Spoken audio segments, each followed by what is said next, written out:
Okay, Peter, this is fun to turn the tables on you, be able to ask you some questions, but we kind of do this in our daily life quite a bit.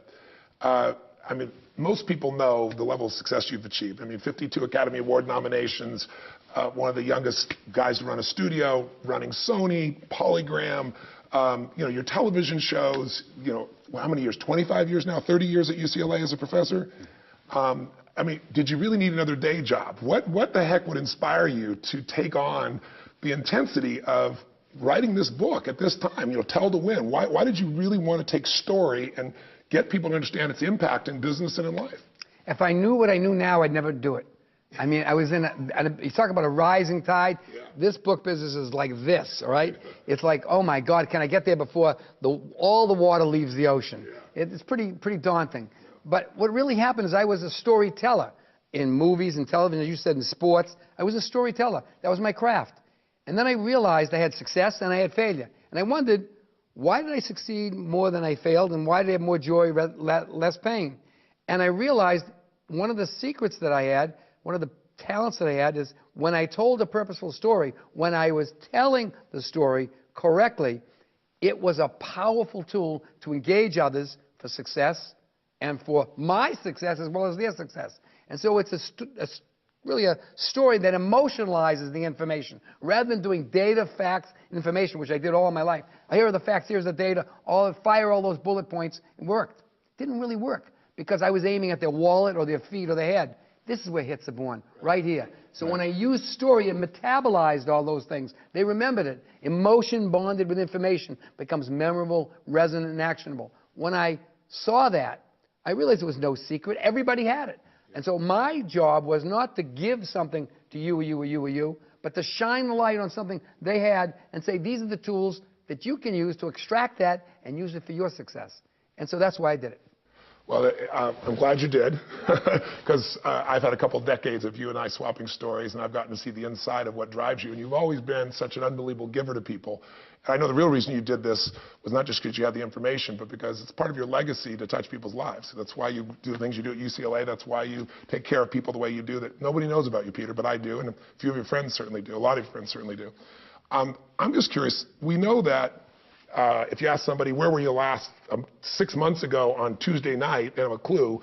But if you say, where were you on 9/11, boom, right? Because it's not just information, there's the emotion. You know, where'd you stay? What was the hotel room you were staying in 6 months ago? You don't know, but if something special happened that night, you might remember. Or if you had food poisoning. Yeah, or if you had food poisoning. That's true, pain or pleasure. Right. I agree with you, the emotion's there. But not all stories are equal.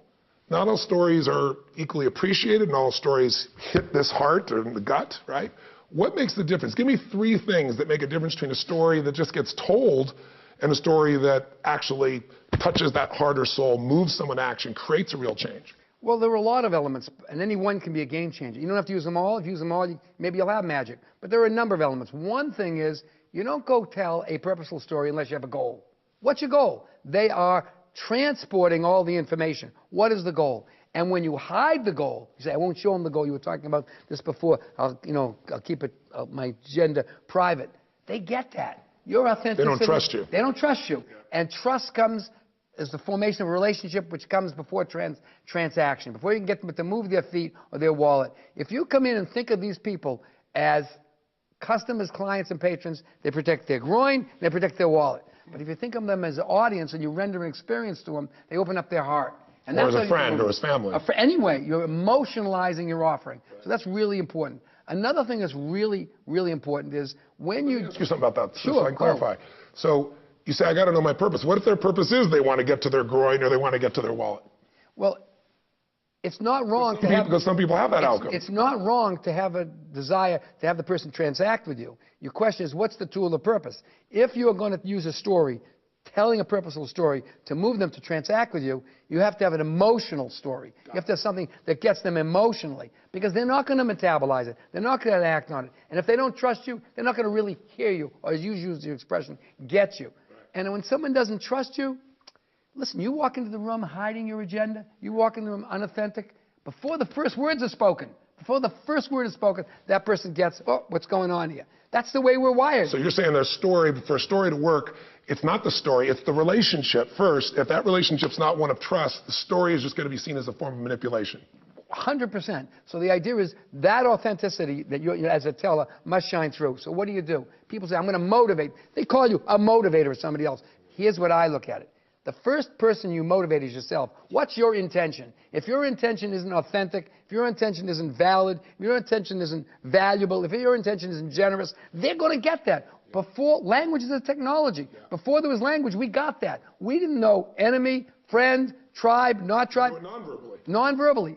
And it's so powerful. So the idea is align your intention before you go into the room to prevent or present or design your attention. So you're saying it before I'm even worrying about the story, what I got to worry about is how am I going to serve them and me? Obviously, I got to serve myself also here if I'm going to be in business. That's not wrong. Right, that's not wrong. But I got to make sure that I can really see the victory for them first. Then once I have that intent, I'm going to have a different relationship from which to have a story have an impact. So perfect. And that's why you're such a great storyteller. What's in it for them has got to be what it is. If you try to be interesting instead of be interested, what's in it for them in this story? If there isn't in it, they will never take it in. They will never metabolize it. They will never own it, and they won't even remember it, let alone act on it. So that's really some of the core elements. But the key is it's telling a purposeful story. There are 4 or 5 elements in the tell before you even get to the story that make the story powered. Could tell me what those are. You've got to have your own intention correct. Okay, we got all right? that. You've got to be authentic. All right, what yours. You've got to be interested rather than trying to be interesting. Got it. You've got to have a goal that's generous. There's got to be really generosity in the goal. Love that. All right? You've got to be interactive when you engage. It's not a monologue, it's a dialogue. You've got to leave room for them to own it. You can't make them own it. They've got to move forward to own it. Your job is to give them proprietorship over the story so it's theirs. And when that happens, they become an advocate and an apostle for their story and your product. Big difference, too, I think, and tell me if I'm wrong, a story you're retelling can be powerful, but a story you've experienced comes alive, right? Because you don't have to, you're not processing something intellectually, it's in your nervous system, especially if it's one that got emotion in you. Am I right about that, or how would you describe it? The primary source of a great story is your experience, because then you're sharing an experience in the form of that narrative. Right. You're sharing something emotional to you. It has a value proposition. And somebody says, it feels credible. It has a sense of authenticity. You don't have to prove it. They can smell it. They can smell it. And you know something? We all have a good BS meter. We know when someone's coming into the room and their feet, their tongue, their heart, and their wallet are all congruent and they're moving in the same direction. And when they're not, we're already wired to know, hey, what's going on here? We're looking for the monkey. We're looking for them to bring that thing out. Somewhere along there's a trick in this thing. When you don't have that, they open up their heart. When you open somebody's heart, you create the opportunity for transformation. I mean, that's my life experience. How important is this backstory understanding, knowing the story that might be filtering the way they perceive you or your offering or this moment? How important is the backstory, and how do you find the backstory on someone so you don't walk in and, stick your foot deeply in your mouth or some other particular orifice? Well, you got 2 backstories. You got yours and you got theirs. You better Good know point. your own. Good point. Because it can hijack you in lying in your weeds. Give me an example of one of those. Well, I was a young boy, and when I was 12, 11, 10, I had an experience with an authority. I was being thrown out of school, and I ran in to tell my parents that this headmaster was telling a bunch of baloney. That wasn't what happened. And I walked in, and he was filled with badges, and all the headmaster had on was a Scout's uniform with a tremendous amount of authority. And I choked up, all my sphincters closed up, and I ran out and let his story be mine. And I was thrown out of school. Meaning you just accepted, you didn't tell people that it was not true. And then what happened is, I guess I forgot it, but it stayed in me. I always had an element of authority, made me very anxious. Saw those red lights in the back of my window of a car when I was driving along. And, oh my God, it was terrible. 35 years later, I walked into the King of Thailand's palace and preparing a story about piracy. And there was a whole group of people there. I didn't know who was who. And I saw the king. Oh, my God. He has all these white badges, all these uniforms on. And I shrunk back. I was freaked out. I said, oh, my God. That backstory reared up its head. Yeah. Instead, I pushed through it.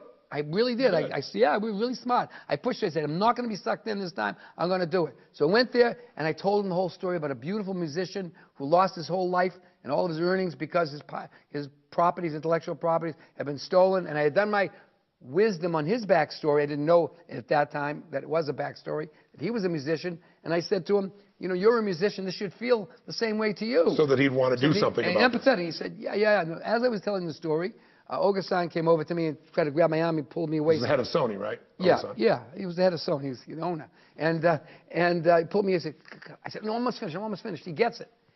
He said, the king gets it. He said, Guber-san, that's not the king, that's the guard. That's the king over there.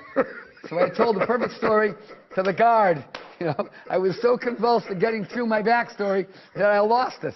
So it can really sabotage you if you're not careful, you know? Okay, well, tell me an example of how you find someone else's backstory, assuming you get to the right person you're going to influence. How do you get someone else's backstory so you're able to meet their needs and you don't get bit by some bug that's in their past? It's not easy. You have the opportunity, if you know them, to talk to people. Preparation is key. Yeah. You can find the footprints and the breadcrumbs and the finger marks around, but it's not easy. If you have a relationship with them, you may have a better opportunity. If you know people about them, yet a better opportunity. Wikipedia or some of those internet pieces gives you more availability of information. But really what the trick is, you got to be aware for those clues when you get in the room too. You can't just get it as preparation. It happens there. Look around the room. Look at the pictures on the wall. What is he friendly with? What is he aspiring to? Look at all those elements. They tell you a lot about how they hold things. And then you got to get a little lucky. You got to have a good sniffer. But when you see it, like this definition of obscenity, recognize it. Don't pretend it's not there. When you see that person cringe up when you say something, recognizing you're hitting some kind of a nerve. Remember, you're in a dialogue. It's not a monologue. If you keep firing those bullet points, you're going to be in trouble. So when I see that tightness, I feel it, I see it, and I'm more direct. I'll ask about it. I'll say, listen, obviously that had an impact on you. You're probably more elegant than I am. When you see that tension that shows up, that tells you there's something else going on besides our conversation right now, or there's a reaction to this conversation that isn't moving in the direction you want to go, the deal, the opportunity, the situation, their heart's not opening, they're closing. How do you uncover in those moments what the story is? How do you do it? Well, I do it by trying to listen actively, try to draw them out, try to make sure I'm not going down a rabbit hole that doesn't get a rabbit, but got a polar bear down there, you know, and because once they bite you, they don't want to do any business with you. So you got to be careful. Yeah. And then there's another trick to do. Know when to move on. Know when it's not the right day to tell your story. Know when to get out of it and find another way to enter the thing. Don't just fire those bullet points, fire that information, or tell your story if the environment isn't right. That's happened to me many times, where I've gone into the meeting, had that kind of foreplay, had that discussion, and recognized the person was vacant, wasn't there, wasn't present. Yeah. What was it doing? Checking off my list of finishing the meeting, telling my story? No. I withdrew. I found another time to do it. Sometimes you can't. Sometimes you have to get a little lucky. But the point is, the awareness is the key. Yeah. Just to be able to be perceptive, to be looking for it, to be thinking about it, to be perceptive enough to know when you see it. Right. That's the best you can hope for, because most people are guarding their story. That pain is protected. It's true. It's absolutely true. Also, sometimes it's just the state they're in. I had this big meeting planned, I think you know, years ago with Gorbachev, and I'm going to fly him on this plane, and I got the goal that I want to pick his brain. I want to know what ended the Cold War. I want to know the moment of what ended the Cold War. I'm just obsessed, because this is the guy that participated in one of the biggest changes in our lifetime. Sure. And he had agreed to this interview and so forth, and he got up, and the guy said, nope, he's not talking to anyone. He's not talking to you. He's just getting on the plane. He had this massive headache. And I was frustrated. I'd paid charter to, a Gulfstream jet. I'd worked all these details. I'd flown all there. I'm doing all this for him. And all of a sudden the answer is just no. And, but what I tried to do in that case was to figure out how it would change his state. And I didn't have much access to him. You're going through an interpreter. And so I started speaking to his wife. And I just thought, there's a backstory to every man's life, which is when his wife says something he disagrees with, it gets his attention. So I deliberately engaged her, and he started correcting her, which got him in a dialogue. And then I eventually got to hear the answer to that question. So sometimes maybe it's also knowing how to change somebody's state in a playful way. Now, I know you've done that, and that's why I'm setting this up, is you've shared so many stories with me over the years, and there's stories where the pitch that you gave, the presentation you gave, did not work. And you just wouldn't give up. I mean, sometimes it's not just the ability to tell the story, it's the ability to find a way to tell that story in another way. Would you share the story, the example of what you did with Gorillas in the Mist?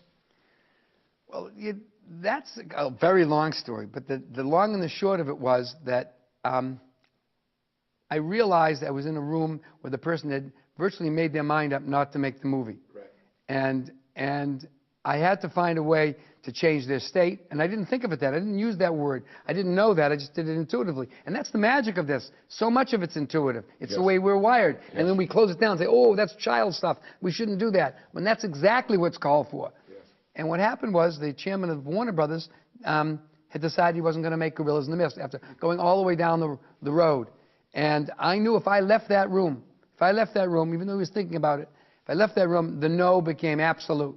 So I literally decided I'm going to stay in the room. And I took on the role of the gorilla. I laid on the floor, put my arms out, and I said, "You're going to let this gorilla die?" I talked about the gorilla. Physically laid down on the floor, and I just What said, did he say?